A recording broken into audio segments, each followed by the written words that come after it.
If you have a large amount of credit card debt and are only making the minimum payment every month, you're not going to pay it off anytime soon.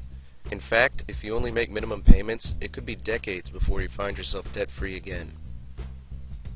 Say for example you have $10,000 in credit card debt, which is represented by the water level in this glass. In order to pay off that $10,000, you'll need to empty that entire glass by returning the money you owe to your credit card company.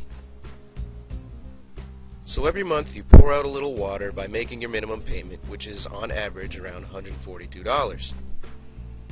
That payment lowers the total amount you owe to $9,858. That's a little bit lower, but not much. Unfortunately, there are outside influences that can raise that amount, mainly being interest. Interest normally charges you around 17% of your outstanding balance at the end of every month. After 17% interest on your outstanding balance is charged, that brings your new debt amount to $9,999. So after 1 month, you've paid your credit card company $142, but your total debt has only gone down by 1.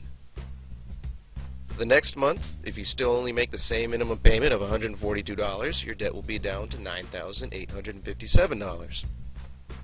But again, there's that pesky interest sneaking up on you. So after paying 17% interest again, your debt is back up to $9,998.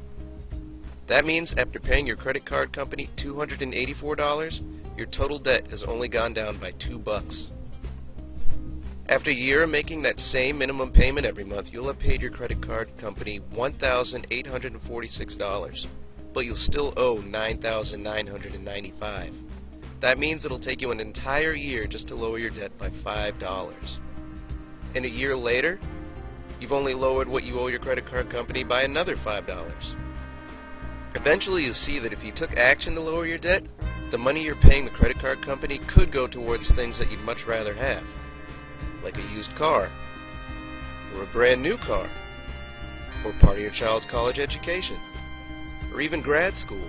Then, after a quarter century and more than $40,000, your debt will only be $1,578 less. Only after 35 years without a single late or missed payment will you finally start to see some progress when you have a little more than $1,000 left to pay. Then, after 36 years of paying $142 minimum payments and 17% interest every month, you will finally have paid off your entire $10,000 of debt. But in order to pay off that $10,000, you've taken more than 3.5 decades of your life and spent more than 60 grand. Just imagine if you had an extra $61,060. You could have used that for anything from shopping and vacations to paying your mortgage or rent. Or you could just set it aside for retirement. You could even have spent that money on your children or grandchildren, because even if you didn't have them before you got into debt, you could wind up with both of them after 36 years.